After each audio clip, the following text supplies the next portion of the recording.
For years. I told myself I had no willpower, the cravings at 10 p.m., the hunger that comes back 20 minutes after a full meal, the diet that feels impossible by day 3, every single time. I thought I was broken. Turns out, I wasn't. There's a hormone your body releases on a precise biological timer. And if that timer is broken, it doesn't matter how determined you are. You will lose every time. It's called GhrelIn, and nobody is telling you how to actually fix it. Okay, here's the thing. Nobody tells you about hunger. It's not random. It's not weakness. It's not you eating out of boredom because you're a disaster of a person. It's a scheduled chemical event happening inside your body right now, whether you want it or not. GhrelIn is produced in your stomach lining, and its entire job, its only job, is to make you want to eat. People call it the hunger hormone. That's not wrong, but it misses the point. The more accurate way to think about it? GhrelIn is your body's internal alarm clock for food. It spikes roughly 2 to 3 hours after your last meal. It sends a signal up through the vagus nerve directly into your hypothalamus. And your hypothalamus responds by triggering one thought: eat. Not consider eating. Not food might be nice. Eat now. That feeling at 3 p.m. when you just had lunch, that craving at 11 p.m. even though you had a full dinner, that's not you being weak. That's a hormone running a program. It's been running your entire life. And here's where it gets genuinely alarming. Scientists at the National Institutes of Health first isolated GhrelIn back in 1999. And what they found in people actively trying to restrict calories, GhrelIn levels rose by more than 20% above baseline. The body was punishing them for dieting. So every diet you've ever tried was working against a hormone that was actively fighting back. The question is, why? And more importantly, what do you do about it? That's what the next few minutes are going to change. Because here's the part that took researchers another decade to figure out. GhrelIn doesn't just respond to what you eat. It responds to when you eat. It runs on a clock. And if your schedule is all over the place, late nights, skipped breakfasts, eating at random times, that clock breaks. And when it breaks, your hunger becomes completely unpredictable. And when hunger is unpredictable, no diet survives it. Your body is not a machine that processes food whenever you give it food. It's a biological clock that prepares for food before you eat it. GhrelIn secretion is governed by something called a circadian rhythm, the same internal clock that controls your sleep, your cortisol, your body temperature. Write this down. GhrelIn starts rising about 30 minutes before you typically eat, not after you skip a meal, before you'd normally eat, based on your established pattern. Think about what that means. Eat breakfast at 7 a.m. every day for 3 weeks? Your body starts producing GhrelIn at 6:30 a.m., preparing, getting ready, warming up the hunger signal. Skip breakfast for 2 weeks or eat at a different time every day? Your body doesn't know when to expect food, so it does something worse. It starts producing GhrelIn at unpredictable intervals. And those intervals don't shrink, they expand.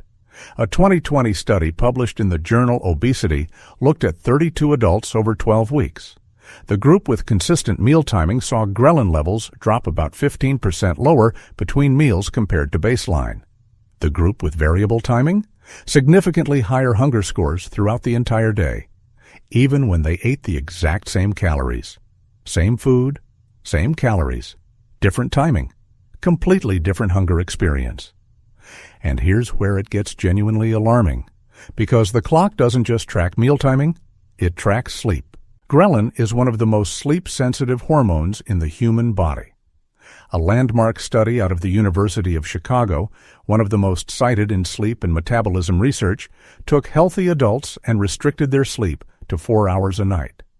For just 2 nights. After 48 hours of partial sleep deprivation, GhrelIn levels were 28% higher than baseline. Appetite ratings increased by 24%. And the specific cravings that showed up? Not for salad, for cookies, chips, bread, high-calorie, high-carbohydrate foods. 2 nights of bad sleep doesn't just make you tired, it physiologically reprograms your hunger. So now we have 2 levers that break the GhrelIn clock: irregular eating, poor sleep. And there's a third one, which is the one most people accidentally do the moment they decide to get healthy. The third thing that spikes GhrelIn is the thing you've probably been told is good for you. We're getting there in a second, but first you need to understand what happens when GhrelIn stays chronically elevated, because it goes way beyond feeling hungry. When GhrelIn is chronically elevated, not just spiking before meals, but staying high all day, it doesn't just make you hungry, it changes how your body stores fat. GhrelIn has receptors not just in the brain, but in your fat cells. When it binds to those receptors, it specifically promotes the accumulation of visceral fat, the deep abdominal fat, the kind that wraps around your organs. A meta-analysis published in Nutrients in 2021 reviewed 14 separate studies on GhrelIn and body composition. The consistent finding, elevated GhrelIn was associated with increased visceral fat, independently of total body weight. You don't have to eat more to accumulate more dangerous fat. You just need GhrelIn high and a broken clock. It gets worse. GhrelIn directly interacts with cortisol. When GhrelIn spikes, it triggers a low-level stress response in the system that controls cortisol production, which means chronically elevated GhrelIn is a background driver of elevated cortisol, which drives insulin resistance, which makes it harder to lose fat, which creates more hunger, which keeps GhrelIn elevated. This is the loop most people are trapped in without knowing it exists. And then, there's what it does to your brain. GhrelIn receptors are heavily concentrated in the hippocampus and the dopamine reward system. Chronically elevated GhrelIn has been shown in preclinical research to increase anxiety and impair working memory. You feel foggy, irritable, reactive. You think you're just stressed. You're actually running on a broken hormonal loop. And the thing that makes all of this worse? The most common diet advice in existence makes every single one of these problems worse. Right now, millions of people woke up this morning, decided to start eating healthier, and immediately did the exact thing that throws their GhrelIn clock into chaos. And they won't know why their diet failed. They'll blame themselves. Again, here's what's actually happening. Skipping breakfast. It's the single most common thing people do when they want to lose weight. Intermittent fasting, caloric restriction. I'm just not hungry in the morning. And for a small subset of people who've been doing it consistently for years, the body has adapted, GhrelIn has recalibrated, it works. But for most people, especially people just starting out, skipping breakfast does something brutal. A 2019 randomized controlled trial in the Journal of Nutrition looked at GhrelIn response in adults who either ate breakfast or skipped it over 4 weeks. The breakfast skippers showed a 30% higher GhrelIn spike by mid-morning. And that spike didn't normalize by lunch. It lingered. Hunger was still elevated 3 hours after the time they would normally have eaten. The body was expecting food. It didn't get food, so it kept the signal running. But the even more damaging effect showed up at night. GhrelIn operates on anticipatory spikes. If your body learns it gets big food inputs at night because you've been skipping meals all day and eating one large meal at dinner, it starts scheduling its biggest GhrelIn spike for evening hours. That's the direct opposite of what you want. A GhrelIn spike at 9 p.m. disrupts melatonin production, signals the body to stay alert, stay in hunting mode. Your cortisol doesn't drop the way it needs to for deep sleep. You sleep badly, which raises GhrelIn the next day, which makes you ravenous by noon, which leads to overeating, which leads to the next skip restrict binge cycle. The diet didn't fail because of you. It failed because nobody told you the clock was already broken before you started. So what actually fixes it? Drop a comment right now if this is describing you. Broken clock. Because I want to know how many people are watching this and realizing this is exactly what's been happening. The good news, and there is significant good news here, is that GhrelIn is one of the most trainable hormones in the body. The clock that broke can be reset. It doesn't require medication. It doesn't require extreme dieting. It requires 3 specific things, done in the right order. The first one has the fastest effect, and most people never hear about it. Of all the dietary inputs that affect GhrelIn, protein has the strongest and most consistent suppression effect, not fat, not fiber. Protein. And the timing of that protein, specifically whether it arrives at breakfast, determines whether your hunger is manageable or miserable for the rest of the day. Here's the mechanism. When protein hits your stomach and small intestine, it triggers the release of peptide, Y, and GLP-1, 2 satiety hormones that directly suppress GhrelIn production. The effect is dose-dependent. More protein at one meal leads to a longer and deeper suppression window. A study from the University of Missouri published in the American Journal of Clinical Nutrition put 2 groups on calorie-matched breakfasts. One group eating 35 grams of protein, one group eating 13 grams. The high-protein group reported significantly reduced appetite through the morning. Their GhrelIn at lunchtime was 18% lower, and their brain imaging showed reduced activity in the regions associated with food cravings.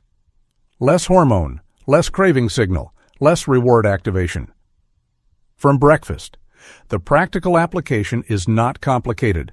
30 to 40 grams of protein within an hour of waking, 3 eggs plus Greek yogurt, a protein shake plus 2 eggs, a cup of cottage cheese with an added protein source, something like that. What you don't want: cereal, toast, juice, fruit alone, or nothing.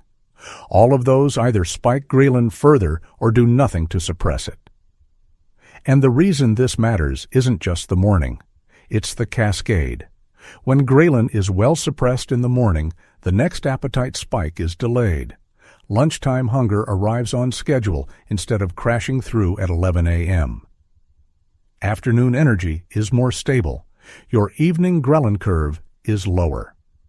One meal changes the entire day's hormonal architecture, and it stacks with the second fix, which is actually about when you eat, not what. Because even with perfect protein intake, if your meal timing is all over the place, GhrelIn never stabilizes. You can eat the right foods and still have broken hunger. The second fix is the one that creates actual long-term change, and it's the one most people quit too early to ever see. The technical term for what you're trying to do here is entrainment. You are training your body's GhrelIn clock to fire at predictable times. When that happens, when GhrelIn starts spiking on a schedule your body anticipates, 2 things occur. First, the between-meal periods become comfortable instead of miserable. Your body knows food isn't coming at 3 p.m., so it doesn't ramp up GhrelIn at 3 p.m. The background hunger that drives snacking drops significantly. Second, the GhrelIn spikes that do happen are easier to satisfy. A smaller meal turns off the signal more effectively because the signal was appropriately timed. The research on this is remarkably consistent. A study from the Salk Institute published in Cell Metabolism tracked metabolic markers in subjects following time-restricted eating with consistent versus inconsistent windows. Even controlling for total calories and food quality, the consistent timing group showed significantly lower daytime GhrelIn variability. Hunger was more predictable, more manageable, and the adaptation timeline is faster than most people expect. Research from the Brigham and Women's Hospital in Boston found that GhrelIn secretion patterns begin to shift meaningfully within 7 to 10 days of consistent meal timing and are substantially entrained by 3 weeks. 3 weeks. That's how long it takes to go from chaotic, unpredictable hunger to a manageable, predictable rhythm. Most people quit diets at week 2 because hunger is still bad. They were literally 1 week away from the clock resetting. The practical framework is simple but requires real commitment. Pick 3 windows. Stick to them within a 30-minute margin every single day, not 6 days. Every day, weekends included. The circadian system doesn't observe weekends. First meal, within 1 hour of waking. Last meal, at least 3 hours before sleep. Middle meal, consistent to within 30 minutes daily. This isn't about what you eat. It's about teaching your body when to expect food, so the GhrelIn clock fires correctly. And the third fix, which most people treat as optional but the research shows is actually the most powerful of the three, targets GhrelIn at the root level. Through sleep. Because you can eat perfect protein. You can nail meal timing. But if your sleep is broken, you're waking up every morning with GhrelIn already elevated before you've eaten a single thing. You're starting the day in a hormonal deficit, fighting uphill before you've even opened your eyes. The sleep fix for GhrelIn is not about sleeping more.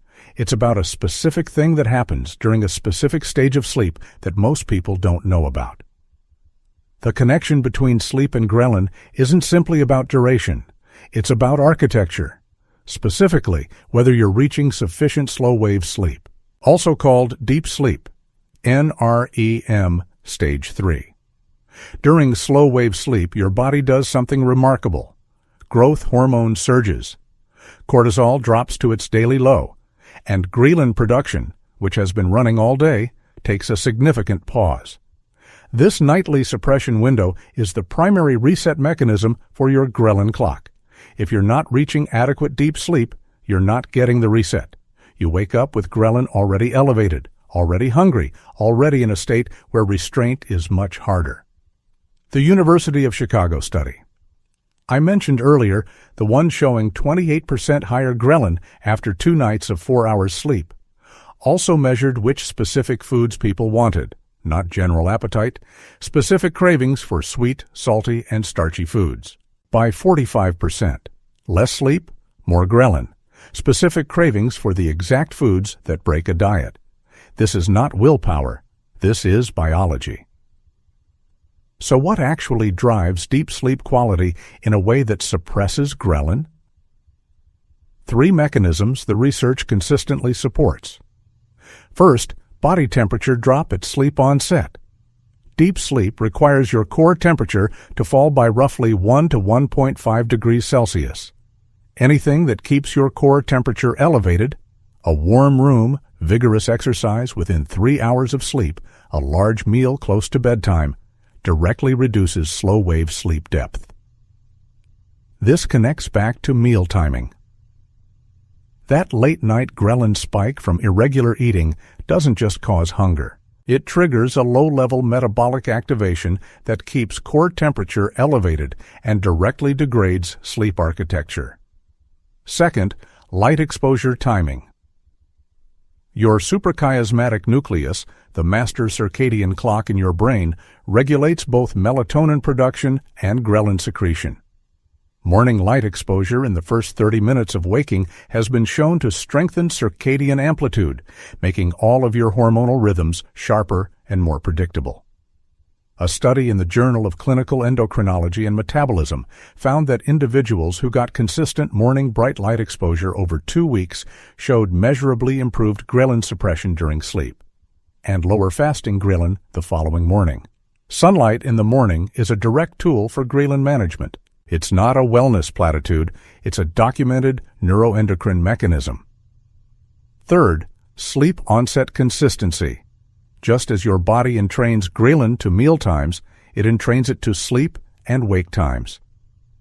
Going to sleep within a 30-minute window every night, weekends included, is the single highest leverage behavior for improving slow-wave sleep quality over time.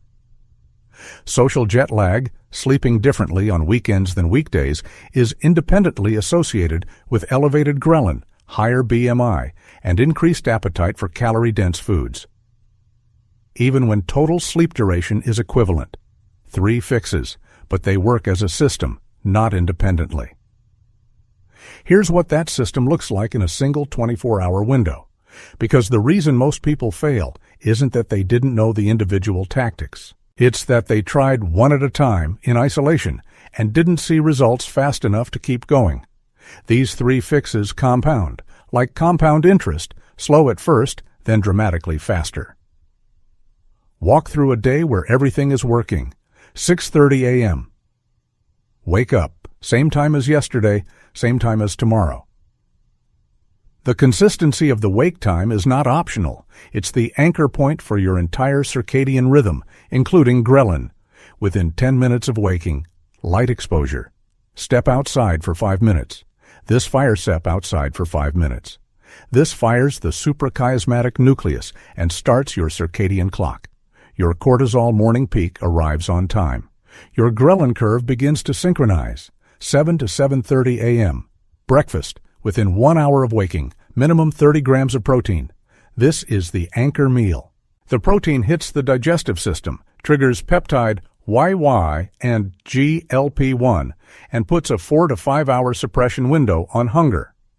What this means, the GhrelIn spike that would have crashed through at 10 a.m., ravenous and insistent, arrives instead as a mild, appropriate 12 p.m. hunger signal. Manageable? Scheduled? 12 to 12:30 p.m.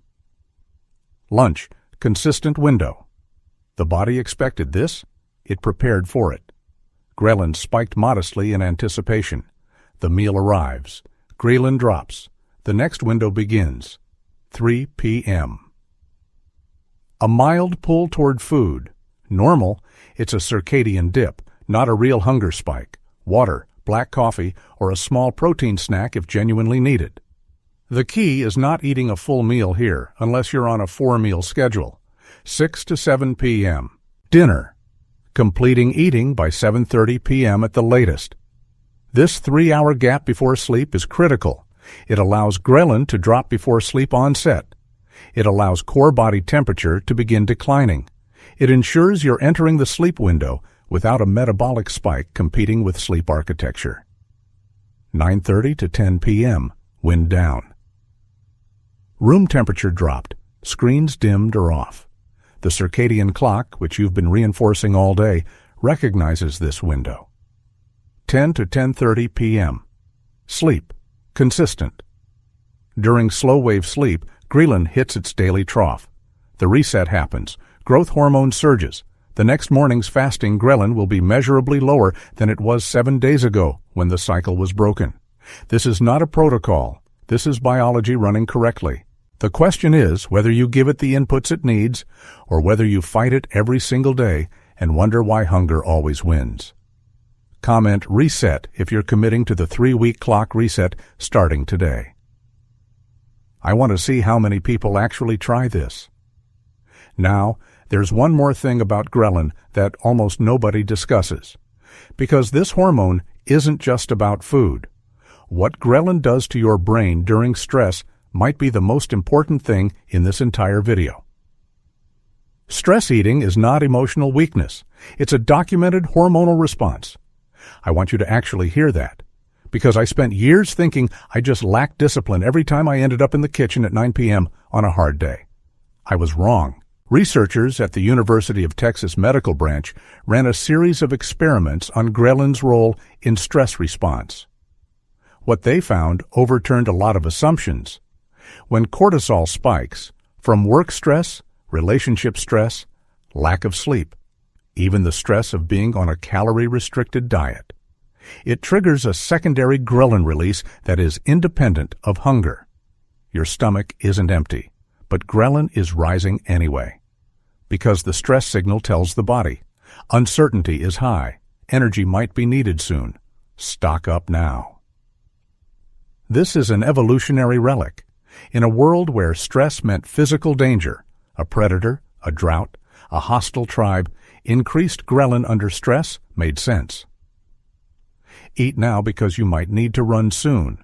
In a world where stress means a difficult email or a work deadline, that same response sends you to the kitchen at 9 p.m. when you're not even hungry. It gets more interesting. The same UT Medical Branch team found that GhrelIn has an anxiolytic effect in the brain, meaning elevated GhrelIn actually reduces anxiety temporarily. When GhrelIn binds to receptors in the ventral hippocampus, it dampens the stress response. So the system is bidirectional. Stress raises GhrelIn. And eating when GhrelIn is elevated temporarily reduces the feeling of stress, which means eating under stress provides a short-term hormonal relief that makes the behavior highly reinforcing. You are not weak. You are caught in a feedback loop that has a neurochemical reward built in. Breaking this loop requires understanding that the intervention point is upstream, before the stress spike, not after the craving arrives. The most evidence-supported intervention for this specific mechanism is Zone 2 cardio, moderate-intensity aerobic exercise sustained for 20 to 40 minutes, 3 to 4 times per week. A 2022 meta-analysis in the International Journal of Obesity reviewed 11 studies on exercise and GhrelIn. The consistent finding, moderate aerobic exercise reduced post-exercise GhrelIn acutely and led to lower baseline GhrelIn over time in subjects who maintained regular exercise for 8 weeks or more. Exercise isn't just burning calories. It's directly regulating the hormone that controls whether you feel hungry or satisfied. And there's one more variable that ties everything together, something that interacts with GhrelIn in a way that makes the entire clock work better or worse. And it's something you're probably doing every day without realizing its effect. We've covered how to fix GhrelIn with protein, timing, and sleep. But there's a category of foods and a pattern of eating that actively undermines all three of those fixes simultaneously. If you don't address this one, the clock never fully stabilizes. Calorie for calorie, ultra-processed foods produce dramatically different GhrelIn responses than whole foods. This is not clean eating ideology. This is measured hormonal data.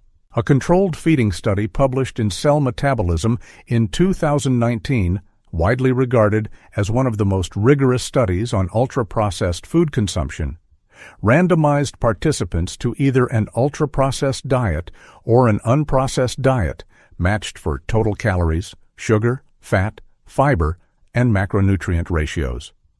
The ultra-processed group consumed 508 more calories per day on average.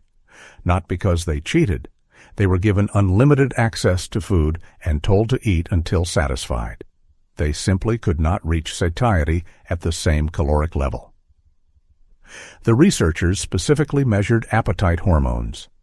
GhrelIn suppression after ultra-processed meals was significantly weaker and shorter-lived than after whole food meals of equivalent calories.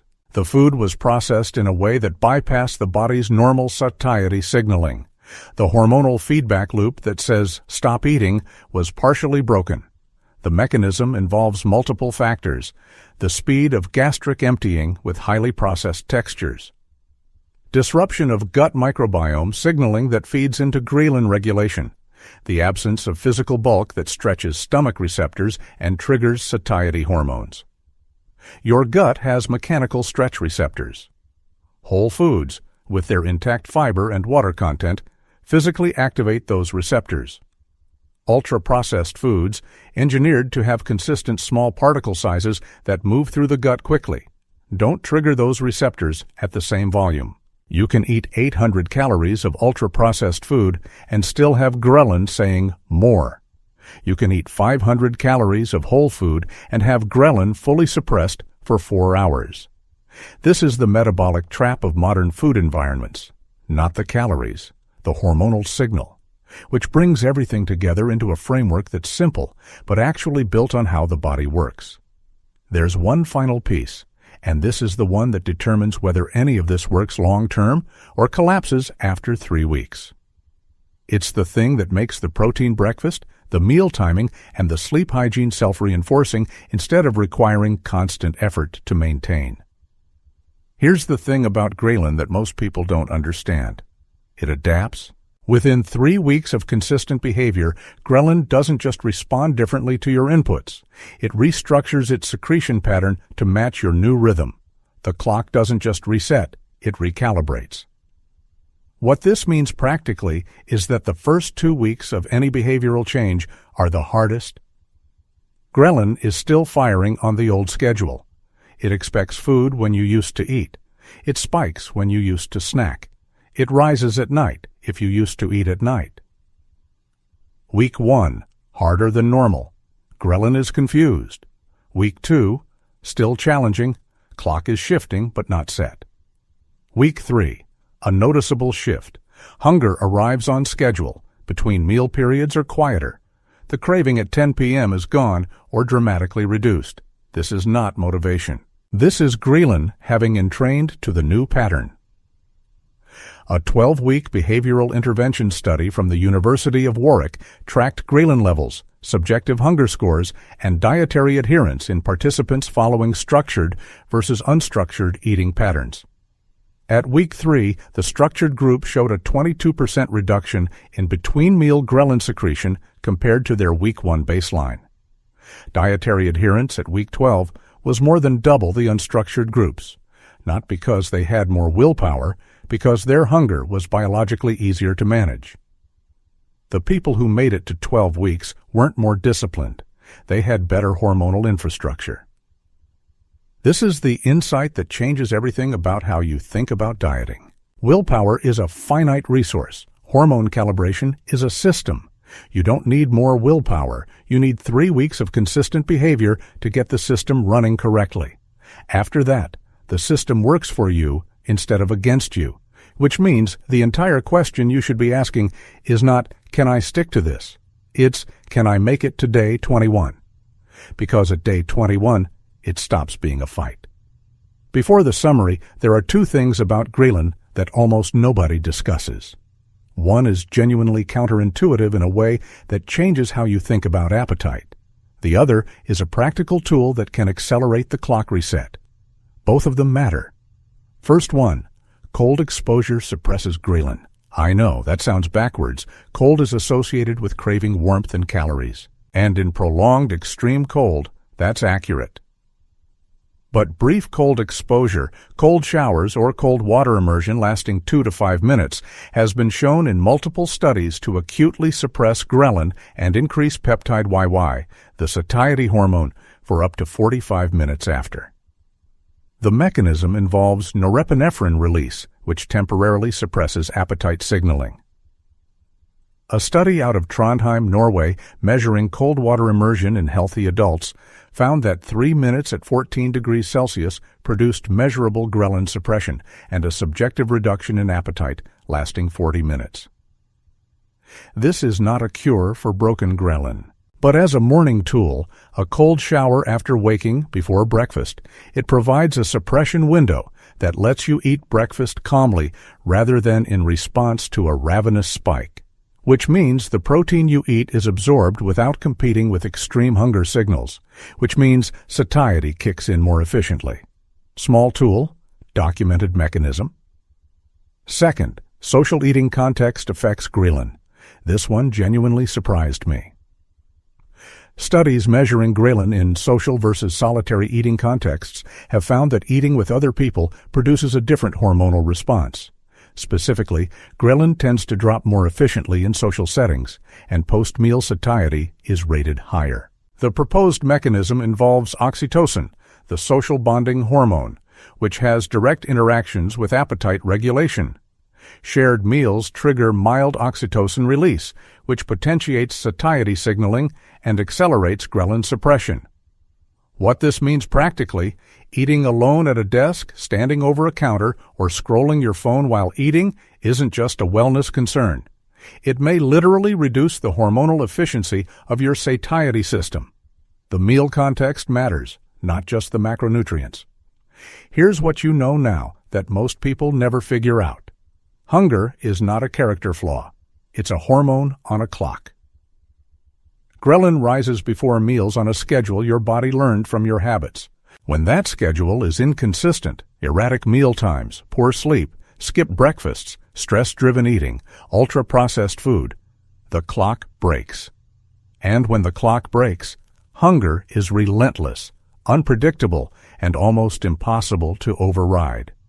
The 3 things that reset the clock: protein at breakfast, minimum 30 grams, suppress GhrelIn for the first 4 to 5 hours of the day, and prevent the hunger cascade that breaks diets by mid-morning. Consistent meal timing within a 30-minute window every day. Entrain the circadian GhrelIn rhythm. Replace unpredictable hunger with manageable, scheduled appetite. Sleep optimization. Consistent bedtime. Protected deep sleep. Morning light exposure. Because GhrelIn resets nightly during slow-wave sleep, and every night of broken sleep starts the next day in hormonal debt. None of this requires willpower as the primary lever. It requires 3 weeks of consistency to move the biology. After day 21, the system runs with you, not against you. If you're watching this and realizing your hunger has never actually been managed, it's been survived. Start tomorrow morning. Protein breakfast. Same time as the day after. That's the first input. The clock starts learning from the first consistent day. Comment what you're changing first. Protein, timing, or sleep. Because I want to see which one is the hardest for most people. And if you want the full breakdown of how GhrelIn interacts with leptin, the satiety hormone, and why fixing one without the other is only half the solution, that video is next.